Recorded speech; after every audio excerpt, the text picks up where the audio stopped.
Game of Microbes, Hope, Hype and Helminths.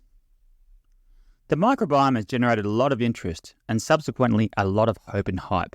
Claims are plentiful that it's the gut microbiome that is driving your mood, memories, food choices, metabolism, weight and immunity, just to name a few. Just like the Game of Thrones, the cast in the Game of Microbes is wide and varied. Also like the famous George R.R. Martin series, the characters are complicated. You can seldom categorically say that one microbe is either good or evil. Microbes are complicated. Finally, the microbiome has its own dragons and even own Whitewalkers, dead, zombie-like organisms that can influence the fate of the gut of the Seven Kingdoms. So, is the gut microbiome the hottest thing since Khal Drogo riding semi-naked on horseback, or will it turn out to be as disappointing as the Season 8 finale? To make sense of the Game of Microbes, we're going to explore from Bitcoin to the Beatles to bored Vikings, from communism to the Aussie film The Castle, and from gunshot wounds to Groundhog Day. Let's sift through the information.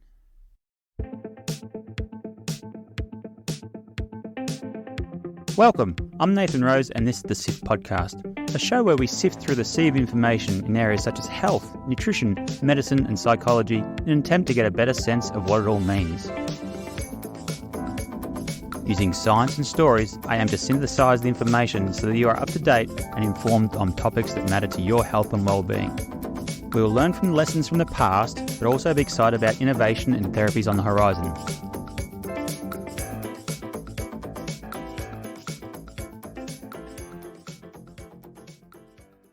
Taking fecal matters into your own hands. Jeff Leach, a charismatic Texan, was in a rather peculiar and vulnerable position. Jeff was on the top of a hill in the open plains of northern Tanzania, watching a beautiful sunset. That sounds all good so far. But what was peculiar was that he was lying on his back and had been cycling an imaginary bicycle for the past 30 minutes, legs rhythmically kicking in the air as the golden ball descended behind the skyline. Even more peculiar were the items next to him. A long turkey baster and an old plastic ice cream container which had some scant remaining remnants. Fecal matter from a strapping 25-year-old local man. They were the remnants. The bulk of said fecal matter were, Jeff was hoping after his pretend upside-down Tour de France to stimulate the movement of the faeces, deep within his own large colon. Half an hour earlier, a likely confused Hudson man handed his donated stool in an ice cream container to Jeff to do a DIY fecal microbiota transplantation, or FMT, on top of that hill. Jeff was obsessed about the microbiome, and he wanted to possess the gut microbiome of the Hudson. Why would Jeff be so obsessed with the microbiome? Well, let's look at Bitcoin and AI to understand the hype and hope of the microbiome. Winter is coming. First uttered by Ned Stark in the pilot episode, winter is coming became a catchphrase in the Game of Thrones to highlight the impending but unpredictable winter. In the world of Westeros, where the story is set, the seasons do not follow a fixed time and rhythm like we experience on Earth. Instead, they can last for an indeterminate number of years, ranging from several years to even decades. The winters can have a profound impact on the continent's agriculture, economy and politics. Understandably, the inhabitants can fear the approaching winter, and many prophetically utter the phrase, winter is coming. Back on our third rock from the sun, when a field of science is discovered or a new technology is developed, before its fruits of labour are experienced, there can often be an unpredictable, long and barren winter. Termed the Gardner hype cycle, there is a graphical representation of stages of technology goes through before it's fully realised. Initially, there is a rapid acknowledgement in society of the technology, with the early zenith hitting fever pitch. This is where it can be a lot of hype around a technology. This point has been dubbed the peak of inflated expectation. But often an innovation initially fails to live up to its hype and doesn't provide the expected utility. Think of the internet in the mid-90s. Next is a rapid descent where the interest wanes and the technology hits its nadir, the point known as the trough of disillusionment. Winter has arrived. In fact, the long hiatus of AI's utility is known as the AI winter, where interest and subsequent funding had declined. Technological winters are more like Westeros winters, long and uncertain of an end date. I'm no expert, but do wonder if cryptocurrency has gone through the peak of inflated expectations and into the trough of disillusionment. Now, fortunately, history shows that technologies often do rise out of winter. However, unlike the spike of initial interest, the next phase is characterized by a slow and gradual ascent, where the value appears incremental and often underappreciated. Think of the internet in the early 2000s. This phase is called the slope of enlightenment. Finally, the interest hits a modestly high set point where it provides excellent and reliable benefit. Think of the internet today. This is dubbed the plateau of productivity. Throughout this podcast, I want to question where on the Gartner hype cycle is the microbiome. Much of it may be in the peak of inflated expectations. Some may feel areas of the microbiome have so far failed and are in a trough of disillusionment. Perhaps some are already on the slope of enlightenment. I think different components are at different stages, and we still may have to manage expectations and be patient for the winter to subside. Now back to Jeff. Jeff, it seemed, was buoyed by the microbiome science and felt that the winter had passed and it was time to take the matter into his own hands. To help us understand why Jeff was so convinced it would be a good idea to insert someone else's fecal matter up his own backside, let's map out the excitement of the microbiome. To do this, let's look at a whodunit in Northern Europe. Starting at the finish line.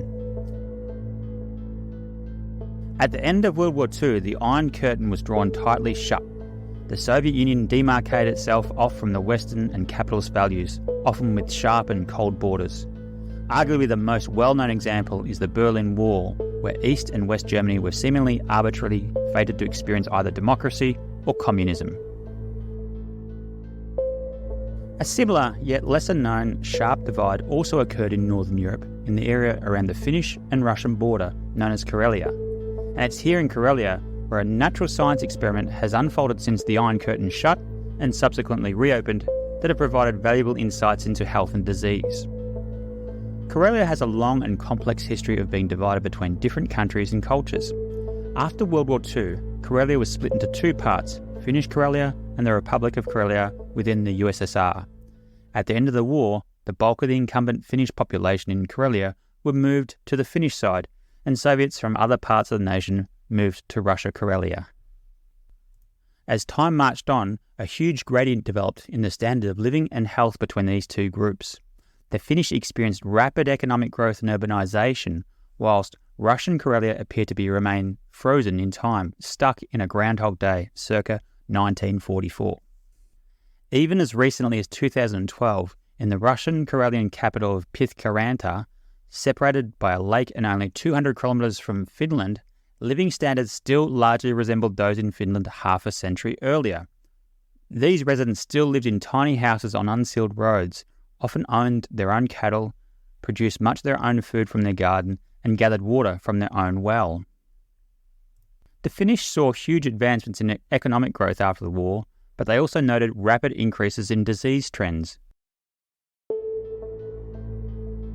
Allergic disease began rising exponentially after the war, and Finland soon held the unenviable title of possessing the world's highest prevalence per capita of type 1 diabetes.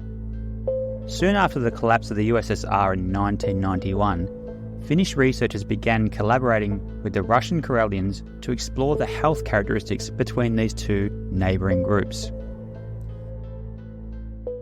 What they found was, compared to their age-matched Russian counterparts, the Finnish Karelians had 6 times greater incidence of type 1 diabetes, 4 times greater incidence of celiac disease despite eating less wheat, 6 times greater incidence of thyroid autoimmunity, 5 to 11 times the rate of asthma, despite the same levels of indoor dust and Russian dust actually containing more mites.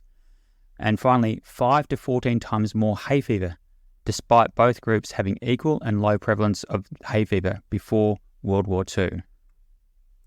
Another striking finding from these studies was that both groups carried the same genetic risk for the above-mentioned allergic and autoimmune diseases. There is a cluster of genes known as the human leukocyte antigen, HLA, which is responsible for presenting foreign antigens such as those from pathogens like bacteria and viruses to our immune cells to initiate an immune response. Variations in HLA genes can influence an individual's susceptibility to allergies and autoimmune disease by affecting how the immune system recognizes and responds to the foreign and self-antigens. Multiple studies have found that the Russian and Finnish Karelians possess similar HLA genetics, despite the vast differences in the incidence of allergy and autoimmunity between these two groups. So overall, the results were showing that despite very similar genetics, the incidence of allergy and autoimmunity diverged between the two groups since the end of World War II, and the gap appears to only be widening. This suggests there are some environmental factors driving a wedge between these two groups. Since the late 1990s, there has been a scientific hunt for the cause of allergy and autoimmunity in Karelia. Professor Tari Hatela, a specialist in allergy from Helsinki University Hospital, has been a lead researcher investigating allergies in Karelia since 1998.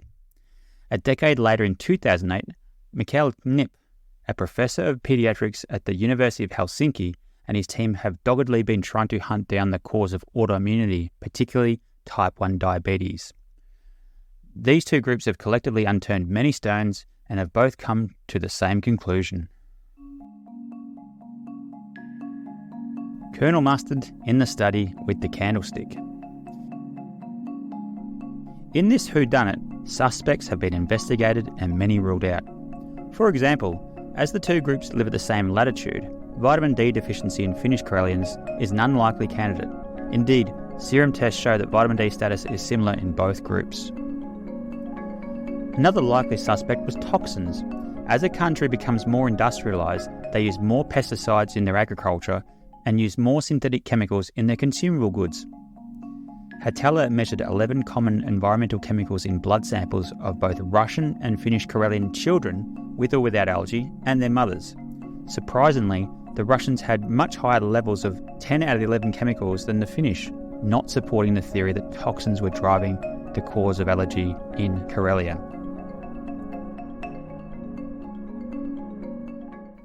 Okay, so far we've essentially ruled out genetics, toxins and vitamin D. There was another lead that researchers began investigating, as there were breadcrumbs detected as early as the 1970s. Throughout the 20th century, tuberculosis was a major health concern, and prior to the discovery of antibiotics, sanatoriums were employed as a one-stop shop to treat the disease. In the 1930s, Finland set up 17 sanatoriums in the great outdoors to deploy nutritious food, fresh air, sunlight, and a mixture of bed rest, physical activity, and work to strengthen the tuberculosis patients. With the advancements of antibiotics, tuberculosis cases went into freefall. But it was noted in Finland that tuberculosis patients, quote, started to march out of the old sanatorium and asthma patients in. Cruel to be kind. In 2002, a seminal and stirring paper was published in the prestigious New England Journal of Medicine. Jean Francis Bach demonstrated that between 1950 and 2000, there was an eerie inverse relationship between the incidence of infections, such as tuberculosis, measles and mumps, and immune disorders such as autoimmunity and asthma. The author listed all the areas he had sifted through, such as genetics, latitude, toxins, socioeconomic status, etc., and still felt that early life infections were preventing immune dysfunction. He provided mechanistic rationale for how infections tend to bias the immune system to fight infections rather than fight itself. Thus, a lack of infections can allow the immune system to drift towards mounting an immune response on itself. This theory, dubbed the hygiene hypothesis, was compelling, so Knip and Hatela both investigated infection incidence in Karelia. There was in fact an inverse relationship between the incidence of H. pylori and herpes simplex virus and allergy. That is, there was a greater incidence in Russian Karelia, which may be providing protection against allergy. However, the opposite was found regarding type 1 diabetes. Children who developed type 1 diabetes in Finnish Karelia had more and earlier infections in their first 3 years of life compared to Finnish children free of the disease. Likewise, in Russia, they recorded lower incidence of infections in the first years of life compared to the Finnish Karelians, thus questioning the hygiene hypothesis. Sgt. Pepper's Lonely Sapiens. The hygiene hypothesis, that you need a dose of tough love from an early life microbial adversary, was first pitched in 1989. But, as we just saw from the Karelian data, things weren't quite stacking up. In 2004, Professor Graham Rook, a London bacteriologist from the Beatles' vintage, coined a term that could have been inspired from a hit song from the album Sgt. Pepper's Lonely Hearts Band. The song title says it all, "With a little help from my friends." Rook proposed the old friends hypothesis, which is that the epidemic of allergy and autoimmunity is not due to a lack of vicious infections, but to reduced exposure to old, familiar and mutualistic microbes that normally prime the immune system and suppress inflammation. Rook originally suggested that a lack of specific old friends, such as lactobacillus and even certain gut parasites, are needed to teach an immature and impressionable immune system. Modern living has stripped Homo sapiens of old friends that provide us with little help. Denis Denuto's defense. With one more hypothesis iteration and another pop culture analogy, we can go back to Karelia. There's been a slight modification to the old friends hypothesis that can be explained by an iconic Australian film character. In the 1997 classic Australian comedy film The Castle, out-of-his-depth lawyer Denis Denuto is hired by the working-class Daryl Kerrigan to appeal a government's decision to claim Kerrigan's suburban home and land to make way for an airport extension. Denuto, completely inexperienced in constitutional law and pushed into the case by Kerrigan, is hopelessly pleading his case in court. When the judge pushes him to cite a specific section of the Australian Constitution to support his case, Denis, unprepared, is at a loss. He replies, "There's no one section, it's just the vibe of the thing," and repeatedly plays the vague vibe card through his train wreck of a speech. Unsurprisingly, the judge is not convinced. Now, whilst poor Denis was unsuccessful in the Kerrigan case, in contrast, there is growing evidence that a vibe-like approach may be a good iteration to the old friends hypothesis. Instead of the absence of specific old friends, like Rook first suggested, researchers have progressed to the biodiversity hypothesis to better explain the epidemic of immune dysfunction. In this model, they talk more of a vibe rather than specific allies. They suggest the loss of biodiversity in the natural environment, including a reduction in exposure to diverse ecosystems, plants, animals, and microorganisms, contributes to an increased risk of autoimmune disease and allergies. It's not the absence of specific friends, but more the fuzzy vibe of decreased richness and diversity. Over the past 2 decades, our 2 Finnish research groups have been looking into all nooks and crannies in Karelia to test the biodiversity hypothesis, and they have noticed a Denis Denuto vibe-like effect.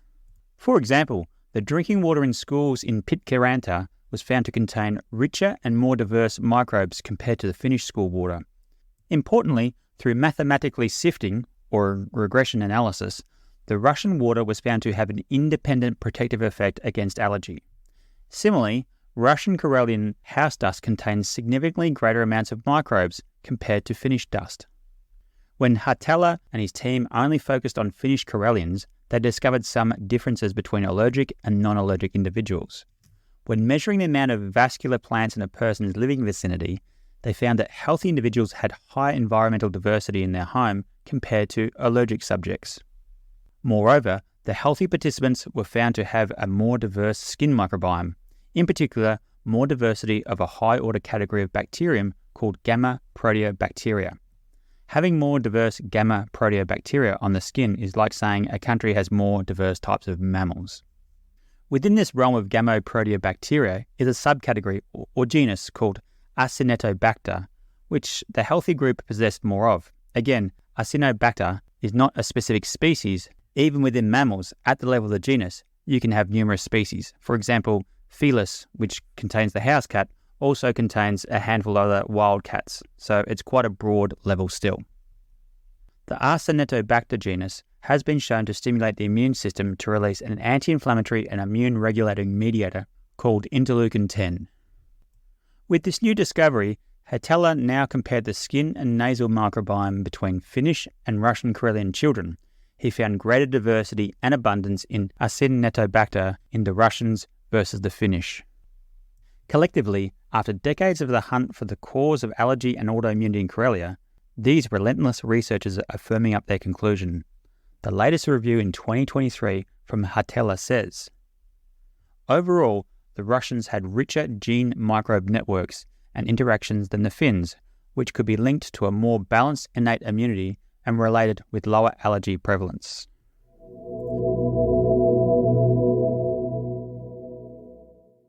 Preventing allergies is child's play. With confidence in the biodiversity hypothesis, researchers, the Finnish government and the private sector have formed a collaboration in an attempt to reduce allergy and autoimmunity. The Autoimmune Defence and Living Environment, or ADEL, organisation is making impressive inroads to restoring immune tolerance in adults and children alike. In a recent novel study, the ADEL group provided Finnish office workers with green walls in their office space. Now, green walls are a vertical arrangement of pot plants that are also equipped with fans, which allows the system to absorb indoor air, purify it, and recirculate the air back into the office. Now, after 2 weeks of use, compared to a control group, green wall participants had an increase in skin microbiome diversity and elevations in the important proteobacteria. Further, the green wall group recorded a shift in their immune markers, moving towards a less pro-inflammatory and a more immune-tolerant response.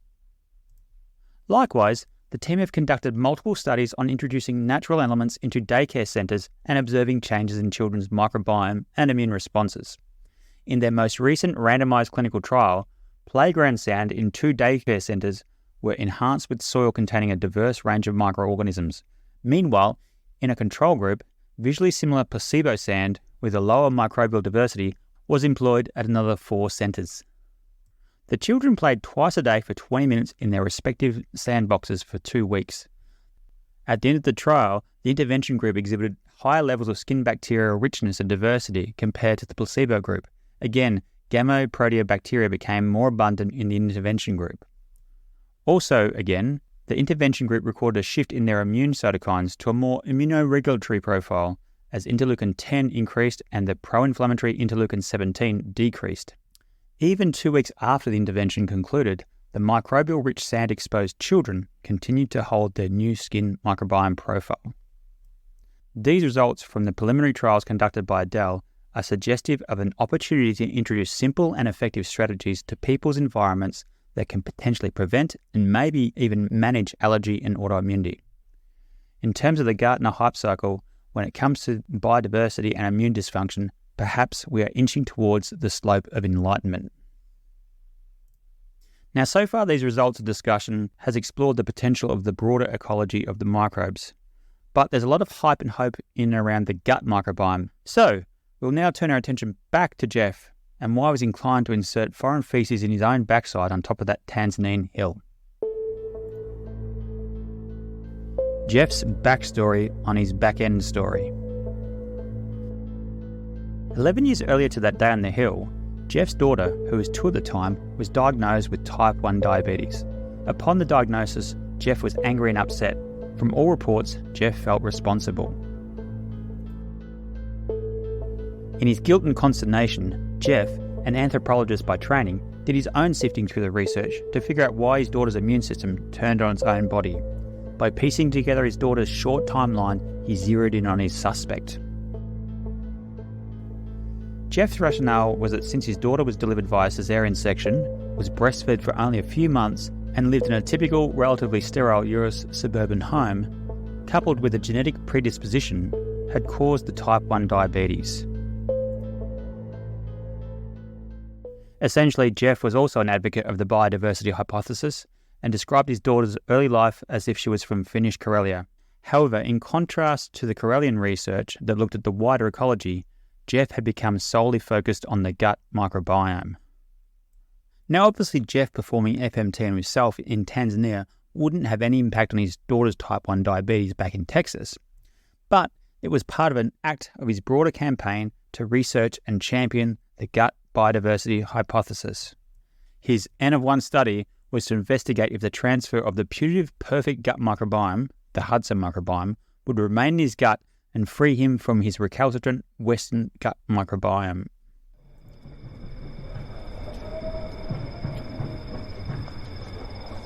The Hadza tribe have been extensively studied over the past few decades as they are an accessible and collaborative population that still live a relatively hunter-gatherer lifestyle. In terms of biodiversity, the Hadza would be presumed to trump the Russian Karelians, as the Hadza are living a more natural or ancestral lifestyle. Jeff believed that the Hadza possessed the holy grail of the gut microbiome. Indeed, research does support a poverty of microbes in modern urbanised Westerners. Several studies show that the microbiome for modern city slickers have about half the bacterial diversity as people living a simple agrarian or hunter-gatherer lifestyle. Jeff and many other researchers feel that this lack of gut bacterial diversity is the key contributor to chronic disease. A drop in gut bacterial diversity, or roughly speaking dysbiosis, creates a pro-inflammatory environment in the gut, which can be the gateway to inflammation and disease through the entire body.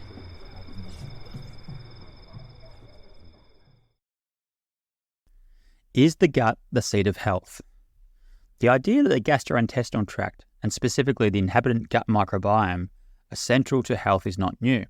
Hippocrates famously said, "All diseases begin in the gut," whilst Nobel laureate Elie Metchnikoff over 100 years ago hypothesized that harmful bacteria in the gut could produce toxins, leading to various diseases. Nowadays, looking at the research, it could be quicker to mention the diseases that aren't linked to gut dysbiosis. But again, like discussed in the episode on serum vitamin D and health, correlation doesn't always mean causation. The change in bacteria could be a consequence of the disease, or something could be both causing disease and the dysbiosis. There is evidence for all three possibilities, and there is ongoing debate in the research on even the term dysbiosis, its meaning, and its clinical relevance. At this stage, if you see headlines saying there is altered gut bacteria in disease states or dysbiosis linked to some unnatural irritant such as artificial sweeteners, glyphosates, or a particular medication, I urge you it's not cause for an alarm. It's interesting, and we should be grateful that there is research being conducted, but it's difficult and probably premature to draw any conclusions, especially dire ones. However, for the moment, if we assume dysbiosis is a major contributor to illness, then replacing the dysbiotic gut microbiome with a healthy microbiome using FMT donation, we should therefore expect to see benefit. Again, the idea of ingesting foreign feces for health benefits isn't a new procedure. Through the ages, there have been some very polite mentions of FMT. In ancient China, around the 4th century, there are records of a practice called yellow soup, where fecal material from a healthy person was orally ingested to treat severe diarrhea. The German physician Christian Pellini, 1643 to 1712, discussed the therapeutic potential of human feces in his Helsheim-Dreck Apotheke, which translates into healing mud pharmacy.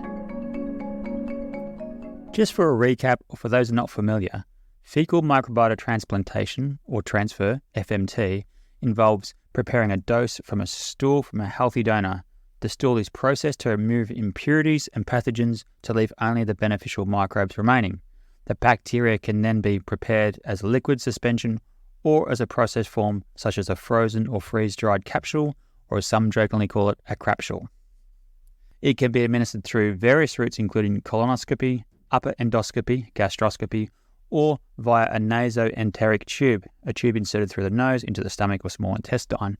Thus, you can see that Jeff's procedure was more Pellini mud pharmacy-like than modern FMT. To state metaphorically, rather than literally, let's sift through the FMT research. Firstly, the current main use for FMT, Clostridium difficile, which is a life-threatening gut infection, has been unequivocally proven to be effective. It can save lives when nothing else works. However, outside of that, the results are as murky as Jeff Leach's ice cream bucket. Whilst we're in the gut, let's look at other gut afflictions. This is an area where there is some promise, particularly for inflammatory bowel disease. A recent meta-analysis found that FMT was significantly better than a control in terms of clinical and endoscopic remission of ulcerative colitis. Considering this condition can be difficult to treat, FMT may be a useful tool in the near future. A recent meta-analysis has also been published on FMT for irritable bowel syndrome, or IBS. Looking at the 8 randomized clinical trials, it was concluded that FMT provided no benefit to IBS, and there was some suggestion that it reduced patients' quality of life. Larger trials are called for, but at this stage it appears that other interventions such as probiotics or gut-directed hypnotherapy would be a less invasive and more effective treatment. Moving outside the gut, there is tremendous interest and, dare I say, hype on the role of the gut microbiome in weight management and metabolic health. There are suggestions that the microbiome can profoundly impact how many calories we extract from our meals, or how our blood sugar spikes after a meal, or even how we crave certain foods, and a whole lot more. Interestingly, some concern was raised in 2015 after a case report of a woman suffering C. difficile experienced uncharacteristic and rapid weight gain after receiving FMT that was donated by a daughter who was overweight at the time of the donation. Whilst this was only a case study, but as the recipient had never been overweight in the past, and she claimed that her current obesity was not responding to diet or exercise, this added to the frenzy that the gut microbiome can influence weight and metabolism. In clinical studies, the FMTs typically are donated from young, healthy, lean females, so a transfer in these carefully orchestrated trials would not cause weight gain or worsen metabolic health. It should only help those with obesity and metabolic disease. A meta-analysis was published in July 2023, which looked at 9 placebo-controlled trials of FMT and found that there was a significant improvement in markers of metabolic syndrome. The translation to clinical effects appear pretty good and perhaps comparable to other interventions, but nothing earth-shattering. The review also looked at weight and found no significant weight loss in these patients, putting a big dampener on the overall results. Considering that the similar or far greater results can be achieved with sustained diet and exercise, or bariatric surgery, or the new incretin pharmaceuticals such as GLP-1 agonists, I'm doubtful FMT will be a key tool in the metabolic toolkit anytime soon. We'll come back to FMT for neurological disorders shortly when we look at the gut-brain axis, but for now I'll just mention there is a lot of ongoing research on FMT, and much of it is exploring neurological conditions and mood disorders. There are trials underway for Alzheimer's, Parkinson's disease, motor neuron disease, autism, depression, chronic fatigue syndrome, pain, and long COVID. It's clear that FMT has piqued the interest of researchers, but where FMT lies on the Gartner hype cycle is up for debate. I'm leaning towards it's at the peak of inflated expectations, but time will tell.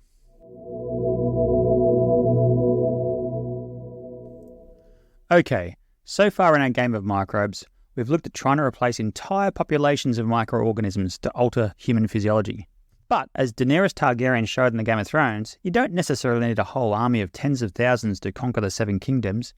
You can just introduce one huge dragon to cause a stir. Let's now look when huge dragon-like single species are introduced into the gut microbiome. Journey to the centre of the gut. In a spare office in a second-story building in Mexico, a pipette is squeezed, releasing what looks to the naked eye like water onto an absorbent bandage. A nervous-looking man from across the border in California, named Moises, who has just transversed into Mexico, holds out his forearm and the bandage is gently wrapped around it. In less than a minute, Moises feels a slight tickle or itch on his forearm. The sensation itself wouldn't typically be much of a concern, but for Moises, he is patently aware of its origin. Although this is Moises' much debilitated decision, now that it's happening, he's feeling somewhat uneasy. The itch is due to 30 hookworm larvae gleefully burrowing into Moises' skin, taking the first steps, or whatever motions larvae make, on an extremely long journey through diverse ecosystems to their preferred destination. Once the larvae pass the skin, they dive into the venous blood supply and hitch a river ride to the lungs that includes a tour of the heart. On the other side of the heart, as the current slows, it inadvertently gently delivers the larvae to the capillaries of the lungs. The disembarked larvae now penetrate into the grape-like sacs in the lungs called alveoli. The lungs want none of this, so using their tiny hair-like cilia, they perform a coordinated sweep to raise the larvae out of the lungs in an attempt to expel them out the mouth. But this is all part of the ingenious plan of the larvae. Just as they approach the pharynx, where the windpipe and the food pipe unite, the larvae perform a goose step and plunge down into the esophagus. Talk about out of the frying pan into the fire. The descent back down is much more harsh. The next new ecology is the stomach, where the pH is strong enough to dissolve iron, but that's no match for the hookworm larvae. They nonchalantly soldier on to their final destination, the small intestine. This epic journey takes several weeks, and folks who partake in this endeavour can often develop flu-like symptoms, epigastric pain, and cough. They're advised to swallow their huck sputum, as this contains the larvae desperate to take residence in the small intestine. Now to the obvious question, why? Why did Moises deliberately infect himself with hookworm? These are parasites that have been a major public health problem in many parts of the world. Hookworms are known to cause gut issues, anemia, malnutrition, stunted growth, and cognitive impairment in children. Hookworms have been endemic in China, Brazil, and southern parts of the United States. In the past, some argue that it was a hookworm infestation that contributed to the stereotype of lazy and backward southerners. Why then would anyone in their right mind infect themselves with hookworm? Well, for Moises, it was a trade-off. To understand his rationale, let's look at what allegedly happened when Vikings got a little bit bored. During the Middle Ages, there was a subset of Norse warriors who were known to be ferocious fighters who were reported to go into a trance-like state prior to going to battle. These warriors wore animal skins, most notably bear skins, during battle to invoke the spirit of the bear. The Norse translation for these warriors were bear shirt or bear skin. This Nordic name is familiar today, berserk, and the warriors were known as berserkers. Whilst the berserkers, went berserk in battle, there was also reports they weren't always too well behaved in peacetime. When all was quiet on the Western Front, the bored berserkers were known to still unleash the inner bear. There are accounts of berserkers turning on their own civilians during times of peace and causing considerable damage in their community. How accurate this is, who's to know, but it can act as a useful metaphor for hookworm and other parasitic infections and human health. Throughout evolution, there appears to be an arms race between our immune system and parasitic attack. Our immune system has evolved under constant presence and pressure from parasites, and they're forced to continually upgrade its weaponry. Considering the scale of multicellular macroscopic gut parasites compared to single-celled microscopic gut bacteria, you can get a sense of why the immune system has heavily invested in combating parasites. When comparing gut parasites versus bacteria, it's like an elephant inside a kitten rescue shelter, or one of Khaleesi's dragons flying around King's Landing scaring the tiny residents.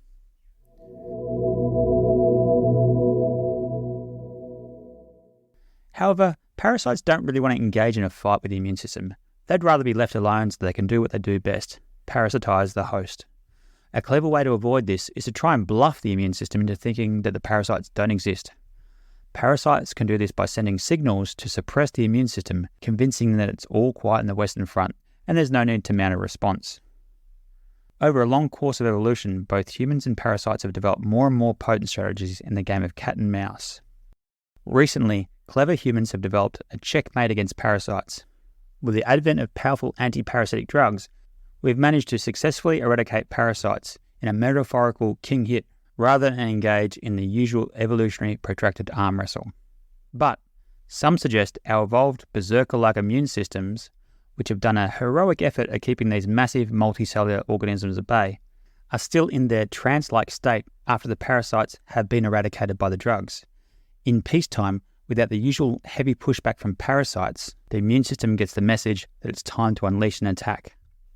Without the parasites to fight, the immune system starts beating up on its own tissues. The results can be allergy and autoimmunity. This is the hygiene hypothesis in practice. Indeed, research shows that MS patients who unintentionally were infected with Helminths showed less MS relapse, reduced disability scores, and even reduced MRI observed brain pathology than uninfected MS patients. Further, when these Helminth-infected MS patients were treated with anti-parasitic medication, the reverse occurred, an increase in clinical and radiological signs of MS. Also, these MS patients' immune systems now had the profile of the berserkers. That is, their pro-inflammatory up-for-a-fight part of the immune system had spiked after the anti-parasitic medication, and their peacetime T-regulatory T cells became quiet.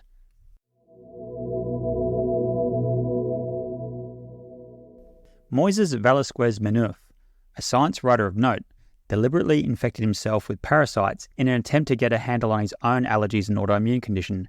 In addition to suffering from allergies, Moises also suffered from alopecia universalis, which is a total loss of body hair. His experimentation thankfully was reasonably well tolerated, but it didn't provide the game-changing results in his immune system that he was after. Nevertheless, Moises does wonder and provides good rationale that a loss of parasites or helminths could be driving modern epidemic disease, and he's not alone.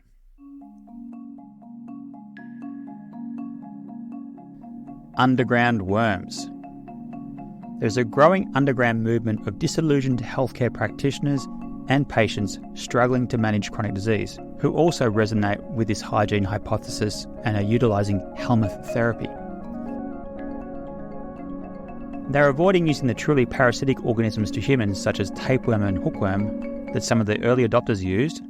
Instead, they are using what they considered to be mutualistic Helminths, those that can inhabit the human colon and live peacefully there without causing pathology to the host. These include non-human Helminths such as the porcine or pig whipworm, Trichuris suis or TSO, and rat tapeworm Hymenoliptus diminutia or HDC. Whilst there are these folks already utilising these therapies before they've been approved for use, there is some documented and ongoing clinical research in this space. Some preliminary clinical trials show that TSO and HDC are generally safe and well tolerated, and there is some evidence that they may help with inflammatory bowel disease. Interestingly, as more of a proof of concept, a series of studies have looked at the effects of deliberate hookworm infection in celiac patients. These studies found that administration of hookworms markedly altered the patient's immune system to create a profile that suggests that these patients are now more accommodating to gluten. Indeed, the patients were challenged with doses of gluten, and whilst the Helminths didn't cure celiac disease, these patients were found to be able to better tolerate intermittent consumption of small amounts of gluten. There are currently ongoing clinical trials for the use in multiple sclerosis, autism, psoriasis, and allergies.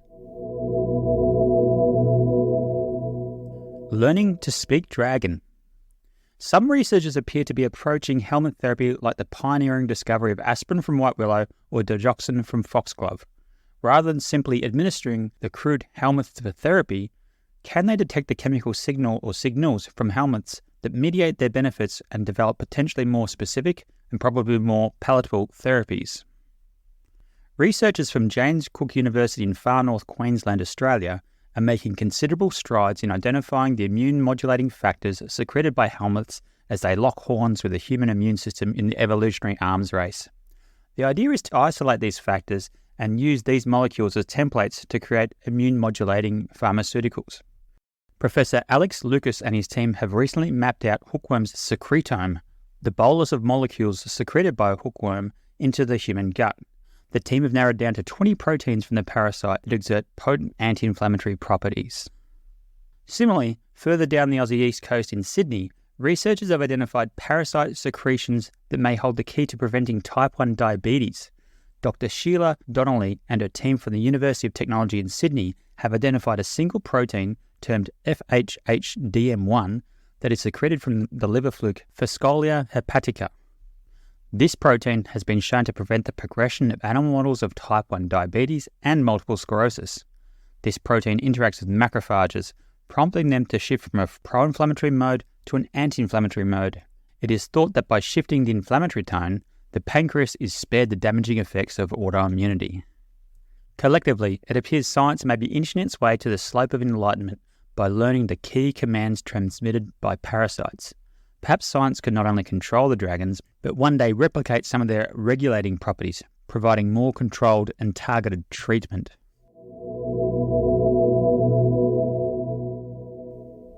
So far, we have largely focused on iterations of the biodiversity hypothesis and its effects on gut and immunity. As mentioned earlier, there is hope and hype regarding mood and cognition via the microbiome gut-brain axis. To explore this, we're going to find out how the first modern connection between the gut and the brain was made. A key character is going to spill his guts, but not in the confessional way.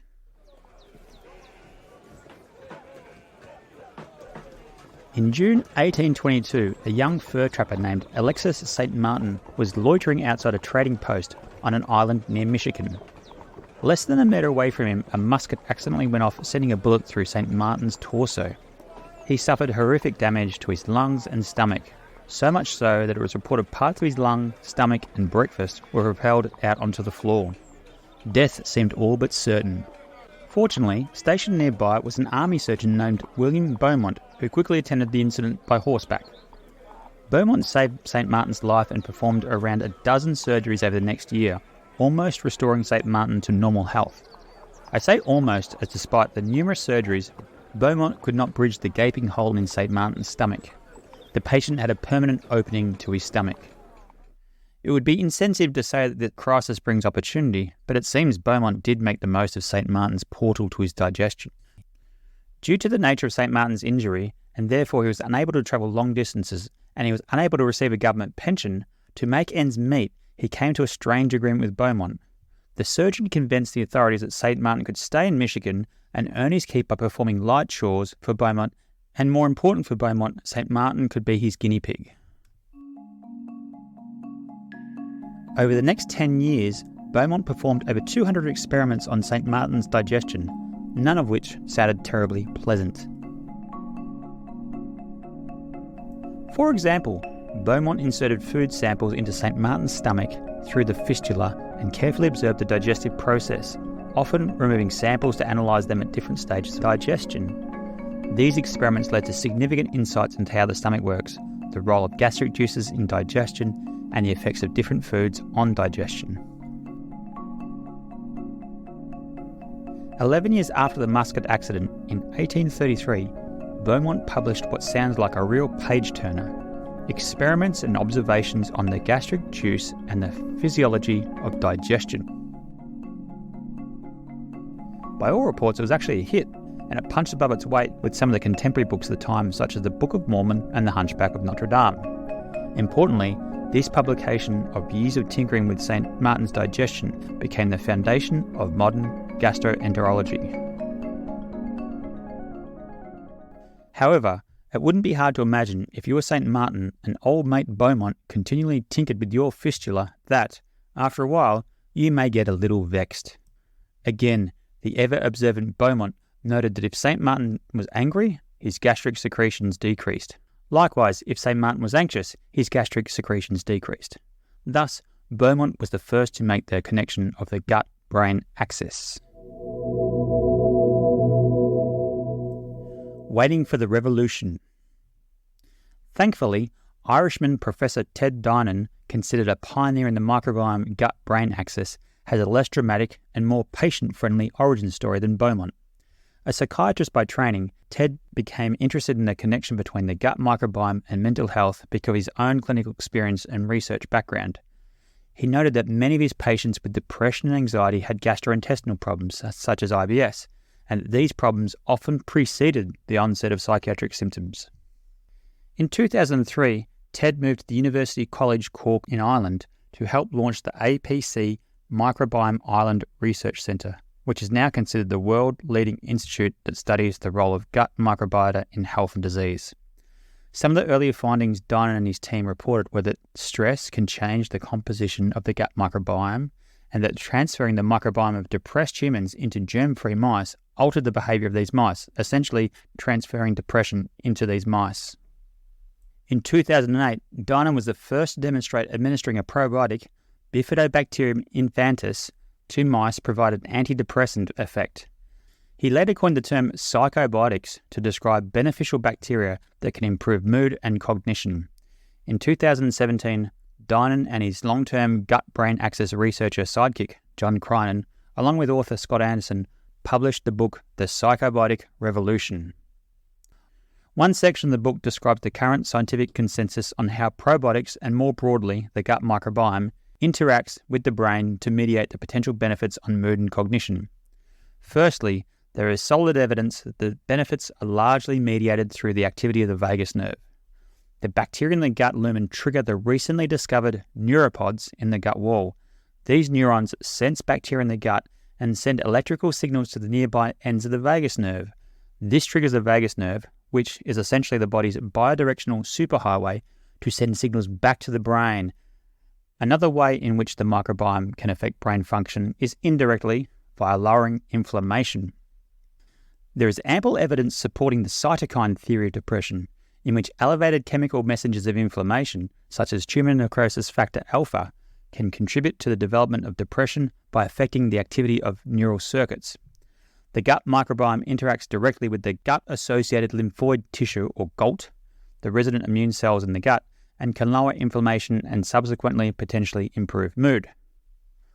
There are also suggestions that metabolites secreted from the gut microbes can influence brain function. Often in the popular press, there is a mention that microbes can synthesize neurotransmitters, particularly serotonin, and the gut contains the body's largest proportion of serotonin stores. It is implied this has an impact on mood. However, this is mostly just interesting trivia, as gut serotonin remains in the gut for functions such as motility, and it's very unlikely to travel to the brain.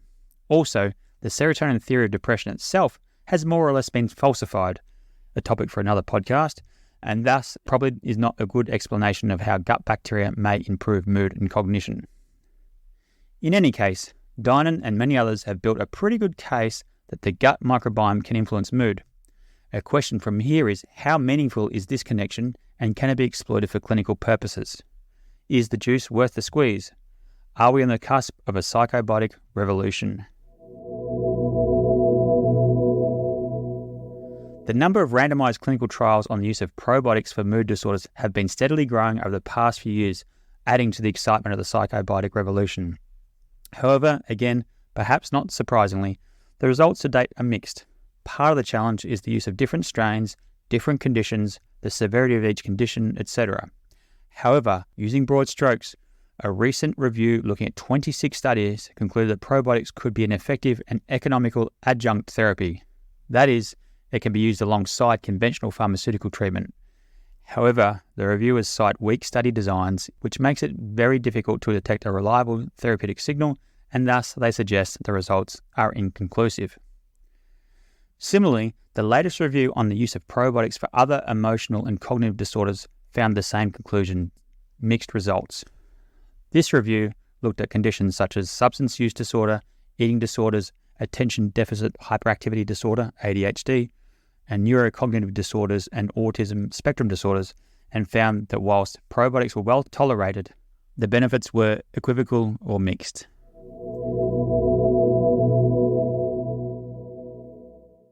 What about fecal microbiota transplantation, FMT, for mood and neurological disorders? Well, there have only been a few and mostly small open-label trials, but some results are encouraging. Currently, there isn't much evidence on mood, and only a feasibility trial on depression found that it was well tolerated. Otherwise, the data on mood in patients with IBS who had concomitant depression and anxiety has found mixed results. Where there is an early signal of potential benefit is for neurological disorders. In 2017, an open-label, no placebo pilot trial was used on FMT on 18 children with autistic spectrum disorder, or ASD. These children had severe ASD and marked gastrointestinal issues, which is not uncommon for this condition. After 8 weeks of the trial, there was a huge decrease in gut symptoms, and their Childhood Autism Rating Scale, or CARS, that score went from severe, down a category, to moderate. Moreover, 2 years later, the researchers reviewed these children, and they were still largely free of gut symptoms, and their CARS scores had actually improved even further. They were now on the borderline of minimal to moderate in symptoms. These results are encouraging, though perhaps the children may have naturally experienced some improvement over time as they matured over a 2-year period. More research may shed light on this, and there are currently a handful of FMT trials in ASD in the pipeline, including randomized clinical trials. The other neurological condition with an early signal of benefit is Parkinson's disease. Like ASD, the pathology of Parkinson's is strongly linked to gut dysfunction. In fact, gut dysfunction, such as constipation, is known to precede the onset of the disease, and there's evidence that the protein that is linked to the disease, alpha-synuclein, may originate in the gut and travel to the brain through the vagus nerve. To date, there is only one published case series that found 5 out of 6 Parkinson's patients receiving FMT showed improvements in motor, non-motor, and constipation scores, an effect that lasted nearly 6 months later. Again, there are about half a dozen or so randomized trials underway testing FMT in Parkinson's.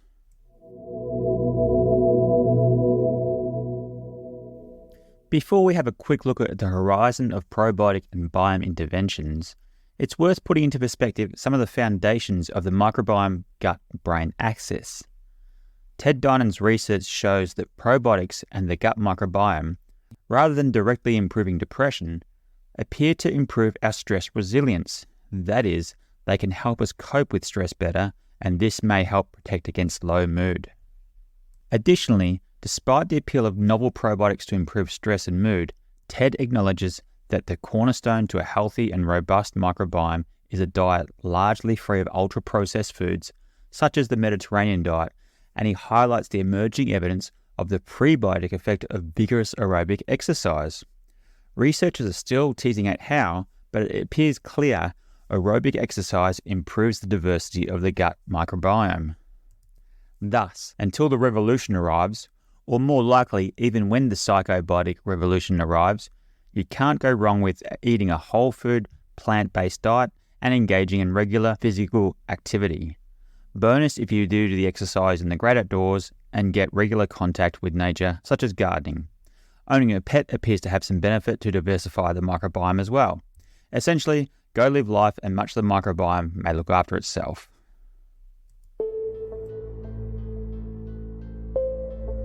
Microbiome Whitewalkers.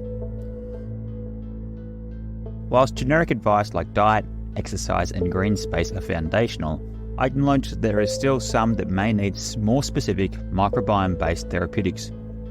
We've seen that probiotics, Helminths and FMT have some utility, but perhaps they are rather blunt tools.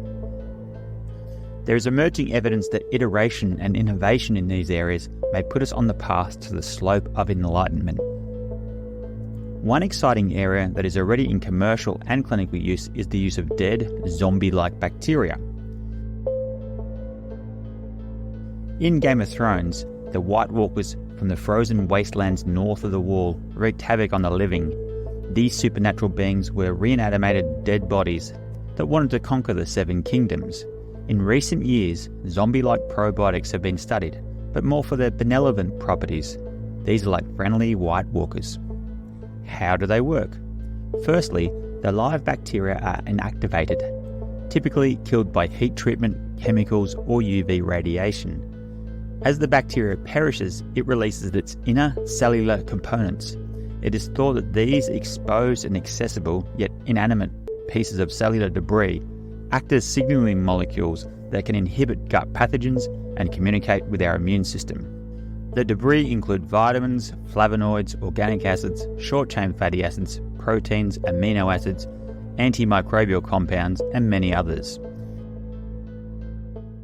In fact, some studies show that heat-killed probiotics perform as well or superior to their alive counterparts in head-to-head comparative clinical trials. Moreover, there are further potential benefits to these post- or parabiotics, as previously temperamental strains can be used and combined. Also, it can reduce the need for refrigeration, reduce manufacturing costs, and has the potential to better standardize these heat-killed strains. Wanted, dead or alive. In Game of Thrones, Tyrion Lannister had a bounty on his head. He was wanted dead or alive. He was accused of murdering King Joffrey and his father Tywin, and had a large reward offered by Queen Cersei. He was also wanted by Daenerys Targaryen for a number of issues. In the Game of Microbes, there is another diminutive yet highly influential player that researchers also want to study, either dead or alive. Known as extracellular vesicles, these little packets full of valuable information hold promise for emerging therapies. Extracellular vesicles, or EV, are small, membrane-bound particles that are released by cells including bacteria, such as gut, microbes, probiotics, and even parabiotics. These vesicles contain a variety of molecules including proteins, lipids, nucleic acids such as DNA and RNA, and other metabolites. EVs have been found to serve as means of communication between cells and can play important roles in the gut microbiome's influence on human health. EVs can be released from gut microbes and act like a cargo ship, travelling long distances to deliver information to all manner of sites, such as our joints and our brain.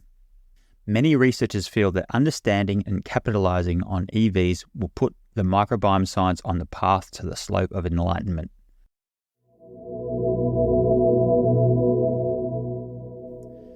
Perhaps in the future, patients will, rather than ingesting entire bacteria, either dead or alive, instead they'll be administered isolated extracellular vesicles to treat gut conditions, immune dysfunction, obesity, mood disorders, and neurological disease. Perhaps in the future, we'll look back at probiotics, FMT, and Helminths as archaic and crude medicines, just like we now view leech therapy.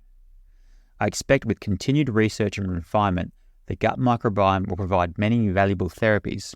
The slope of enlightenment and the plateau of productivity await us.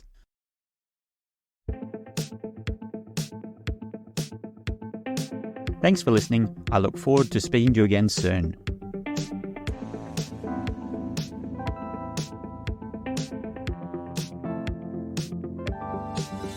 You've been listening to the SIFT podcast. Don't forget to like and subscribe on your favourite podcasting platform. Leaving a review really helps us out.